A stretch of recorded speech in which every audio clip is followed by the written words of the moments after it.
الحمد لله رب العالمين والصلاة والسلام على سيد الأنبياء والمرسلين نبينا محمد وعلى آله وصحبه أجمعين أما بعد. ہم نے عرش کے تعلق سے بہت سے مسائل پڑھے ہیں. ٹھیک ہے. عرش اور کرسی کے تعلق سے، اور ساتھ میں ردود ہم نے پہلے پڑھ چکے ہیں کہ کیا رد ہیں.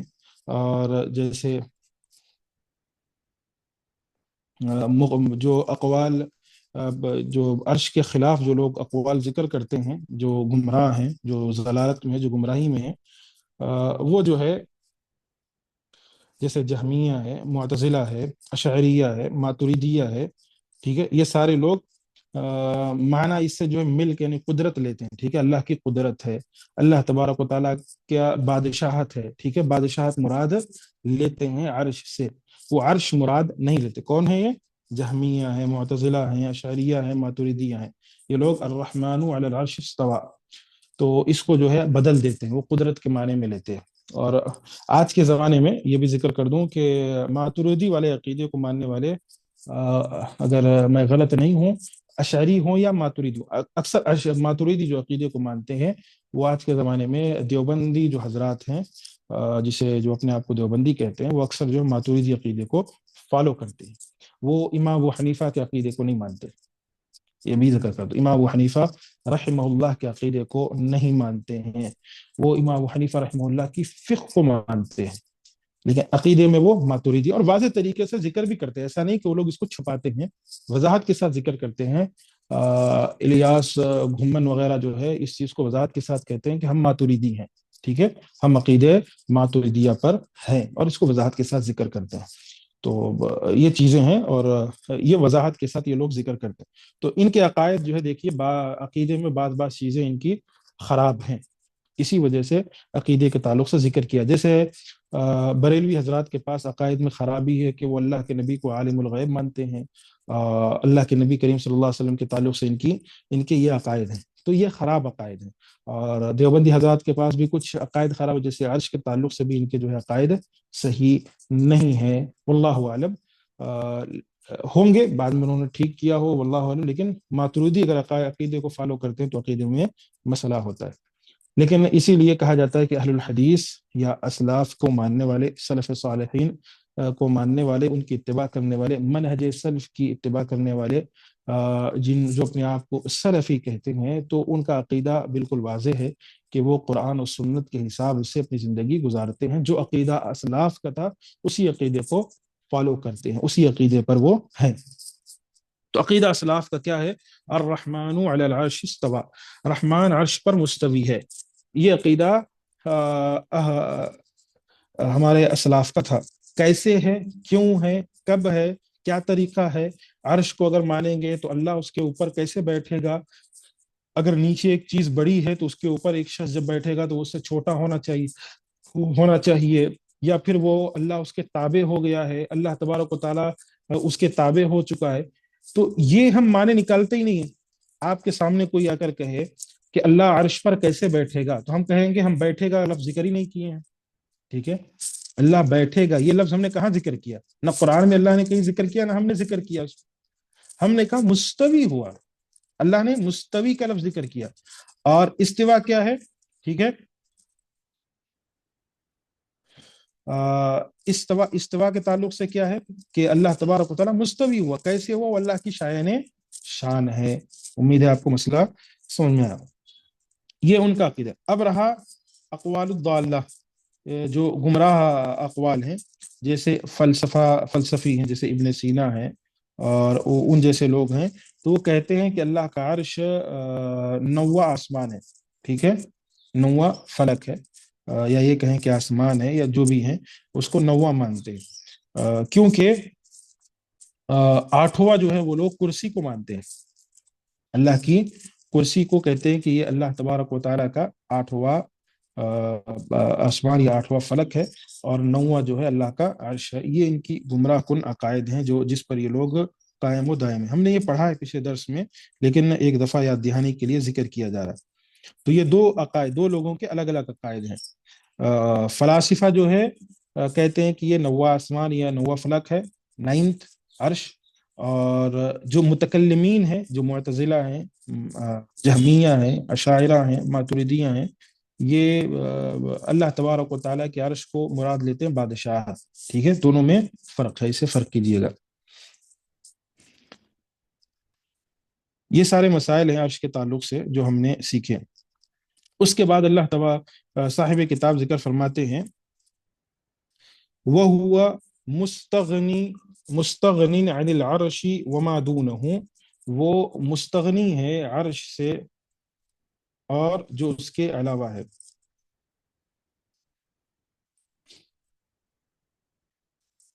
ٹھیک ہے، وہ مستغنی ہے عرش سے اور جو اس کے علاوہ ہے. وہ مستغنی ہے عرش سے وما دونہ، اور ہر چیز سے بے پرواہ ہے. اور اس کے بعد ہے محیط بکل شیء وفوقہ، وہ ہر چیز کو محیط اور اس کے اوپر جو ہے اسے کیا ہوا ہے. ٹھیک ہے، ہر چیز کو محیط کیے ہوئے اور اس کے اوپر ہے. بکل شیء وفوقہ، یعنی ہر چیز کو محیط کیے ہوئے اور اس کے اوپر ہے. وقد عجز عن الاحاطة خلقه، مخلوق اس کا احاطہ کرنے سے عاجز ہیں. ٹھیک ہے، مخلوق اس کا احاطہ کرنے سے عاجز ہیں. وہ عرش اور اس کے علاوہ ہر چیز سے، یعنی اللہ تبارک و تعالی عرش اور اس کے علاوہ جتنی بھی چیز ہے اس سے اللہ مستغنی ہے. یہ بھی عقیدہ ہے ہمارا. کیا کوئی شخص کہے گا کہ اللہ کو حاجت ہے عرش کی؟ نہیں، مستغنی ہے اس سے. اللہ مستغنی. اللہ نے ذکر کیا الرحمن علی العرش استوى، تو ہمارا عقیدہ ہے کہ ہمیں صرف ایمان لانا ہے اس پر. اور پھر ہر چیز کو محیط ہے اور اس کے اوپر ہے، یعنی اور مخلوق اس کا احاطہ کرنے سے عاجز ہے، یعنی مخلوق جو ہے احاطہ نہیں کر سکتی. علامہ البانی فرماتے ہیں اس کلمے میں مختلف نسخوں میں فرق ہے. اس نسخے میں وفوقہ کے الفاظ ہیں جبکہ ایک نسخے میں واو نہیں ہے.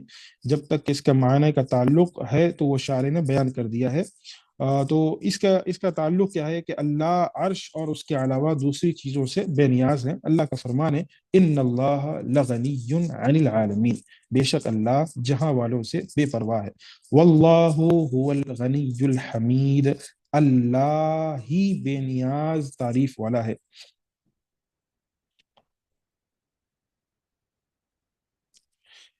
شیخ رحمہ اللہ نے اس کلام کو یہاں پر لائے ہیں اس لیے کہ جب آپ نے عرش اور کرسی کا ذکر کیا تو اس کے بعد عرش اور اس کے علاوہ جتنی بھی چیزیں ہیں ان سے اللہ کی بے نیازی کا ذکر فرمایا، تاکہ یہ واضح ہو جائے کہ اللہ کا عرش کو پیدا فرمانا، اس پر مستوی ہونا ان کی کسی ضرورت یا حاجت کی وجہ نہیں ہے. یعنی اللہ کی ضرورت یا حاجت کی وجہ نہیں، بلکہ اس کے پیدا کرنے میں حکمت ہے. ٹھیک ہے، اللہ کی حکمت ہے. اور بلند کے نیچے والے سے اوپر ہونے سے یہ لازم نہیں آتا کہ نیچے والا اوپر والے پر حاوی ہے، اسے اٹھائے ہوئے ہے، اس کا احاطہ کیے ہوئے ہے. ٹھیک ہے، یعنی جیسے ذکر کیا گیا کہ فرشتے اس کو اٹھائے ہوئے ہیں، تو اس کا یہ ہرگز مطلب نہیں ہے کہ فرشتے عرش کا احاطہ کیے ہوئے ہیں، فرشتے عرش سے بڑے ہیں، یا فرشتے جو ہے نعوذ باللہ اللہ رب العالمین سے بڑے ہیں، یا اس سے ہم نہیں لے سکتے.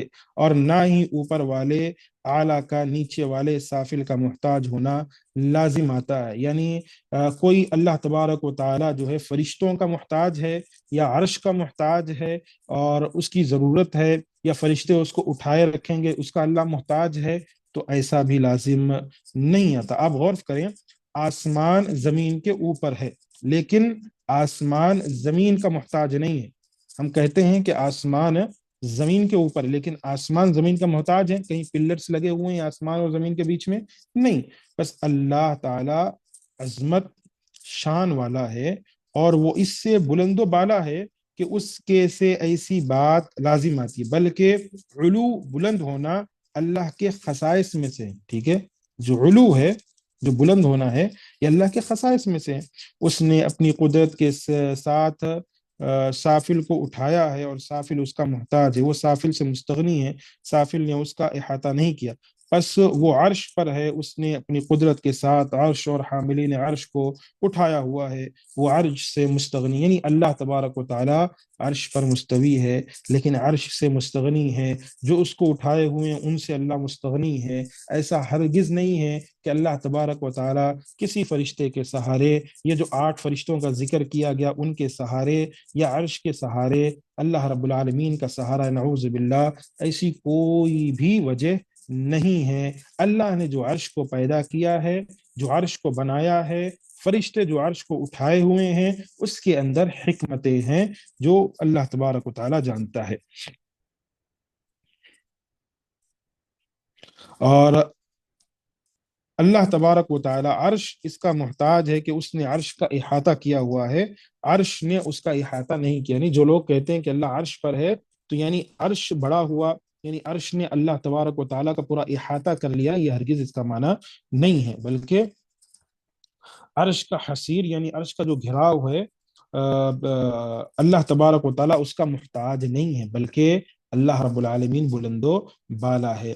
اللہ کے علو کے منکرین معطلہ ہیں، اگر وہ بھی اس تفصیل سے کام لیتے تو انہیں راہ حق کی ہدایت حاصل ہوتی، یعنی یہ ساری تفصیلات وہ دیکھتے سمجھتے تو راہ حق کی ہدایت ہوتی۔ اگر وہ جان لیتے عقل حقیقت میں کتاب اللہ کے عین مطابق ہے تو وہ دلیل کی اتباع کرنے لگ جاتے، لیکن وہ دلیل سے دور رہے تو سیدھی راہ سے بھٹک گئے۔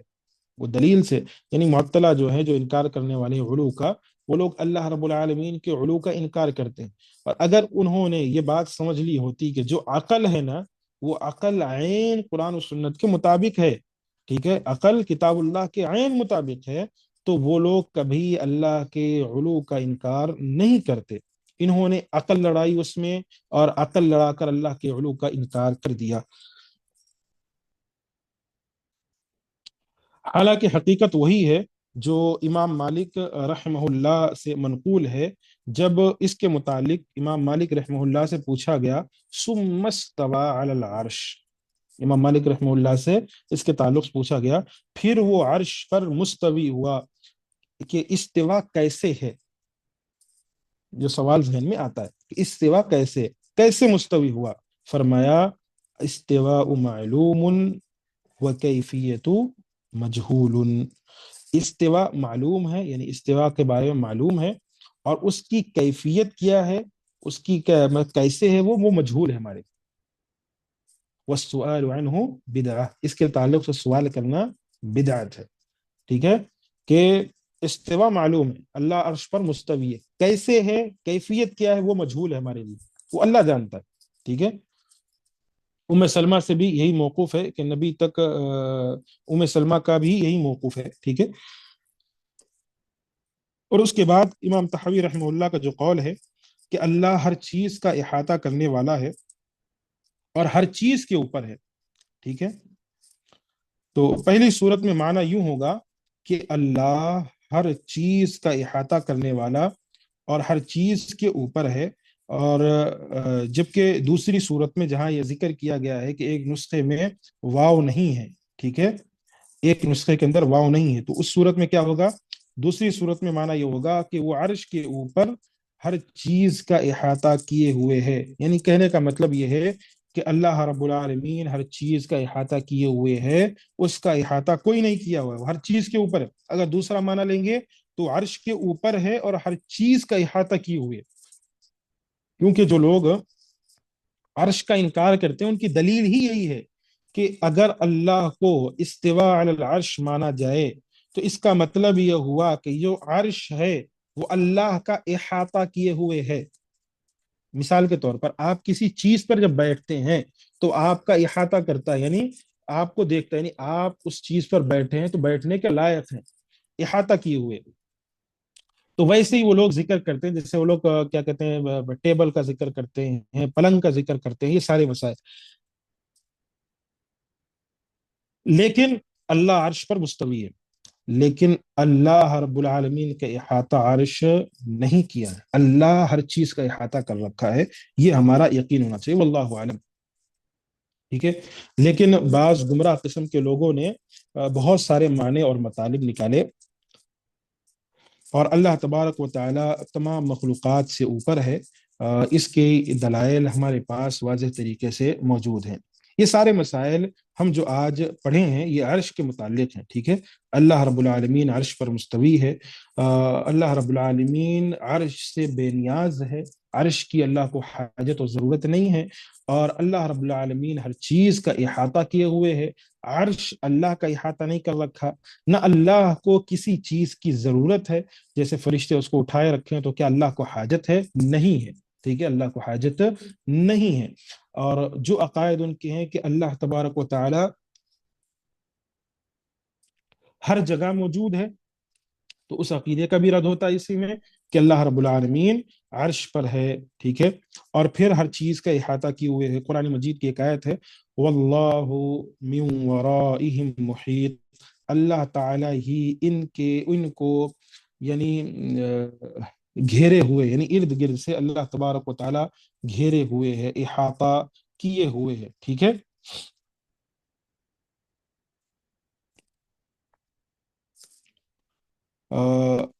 دوسرے مقام پر اللہ تبارک و تعالی ارشاد فرماتا ہے، الا انہ بکل شیء محیط، خبردار، بے شک اللہ تبارک و تعالی ہر چیز کا احاطہ کیے ہوئے ہے، کرنے والا ہے، یعنی ہر چیز کا احاطہ کرنے والا ہے۔ اور ایک مقام پر اللہ تبارک و تعالیٰ نے ارشاد فرمایا، وَلِلَّهِ مَا فِي السَّمَاوَاتِ وَمَا فِي الْأَرْضِ وَكَانَ اللَّهُ بِكُلِّ شَيْءٍ مُحِيطًا، جو کچھ آسمانوں اور جو کچھ زمین میں ہے وہ اللہ کے یعنی قدرت میں ہے، اللہ کی بادشاہت میں ہے، اللہ ہر چیز کا احاطہ کرنے والا ہے۔ اللہ تعالیٰ اپنے مخلوق کو محیط ہونے سے مراد یہ مراد نہیں ہے کہ وہ فلک کی طرح ہے، مخلوقات اس کی ذات اقدس کے داخل میں ہیں۔ تعالی اللہ عن ذلک علوا کبیرا، یعنی اس کو ایسے کہیں کہ اللہ تبارک و تعالیٰ آسمان کی طرح ہے یا فلک کی طرح ہے، تمام مخلوقات اس کے اندر داخل ہیں، یہ ساری چیزیں صحیح عقائد نہیں ہیں۔ اور بعض لوگ ایسے عقیدے بھی رکھتے ہیں کہ اللہ تبارک و تعالیٰ وحدت الوجود کا ہے، کہ اللہ ہر چیز میں داخل ہے، ہر چیز میں اللہ موجود ہے اور اللہ تبارک و تعالیٰ کا وجود ہے۔ یہ بھی عقیدہ باطل ہے جو کہ آج یہ عقائد رکھنے والے لوگ موجود ہیں۔ بلکہ احاطے سے مراد، جب یہ احاطہ کا ذکر کیا جاتا ہے تو لوگ یہی عقائد لے کر آتے ہیں، یعنی اللہ احاطہ کیے ہوئے، یعنی اللہ اس کا بھی احاطہ کر رکھا ہے، اللہ وہاں بھی موجود ہے، اللہ اس کا بھی احاطہ کر رکھا ہے تو اللہ وہاں بھی موجود ہے۔ تو میرے بھائی اللہ ہر جگہ موجود ہے، ہم نہیں انکار نہیں کرتے اللہ کے وجود کا، اللہ ہر چیز کو دیکھ رہا ہے، اللہ کی نظر سے اللہ تبارک و تعالیٰ کے پاس کوئی بھی چیز مخفی نہیں ہے، اللہ ہر چیز کو دیکھنے والا ہے۔ لیکن کیا اس میں اللہ کا وجود ہے؟ یہ غلط عقیدہ ہے، ٹھیک ہے، یہ عقیدہ غلط ہے۔ اللہ تبارک و تعالیٰ عرش پر مستوی ہے۔ یہ سارے عقائد جو ہر انسان کو سیکھنا اور سمجھنا ضروری ہے۔ باقی باتیں انشاءاللہ آئندہ دروس میں آئیں گی، احاطے سے مراد کیا ہے، اور آگے جو ہے کچھ احاطے کے تعلق سے باتیں آئیں گی، پھر فوقیت کے تعلق سے کہ اللہ اونچا ہے سب سے، تو اس کے اوپر کچھ مسائل آئیں گے۔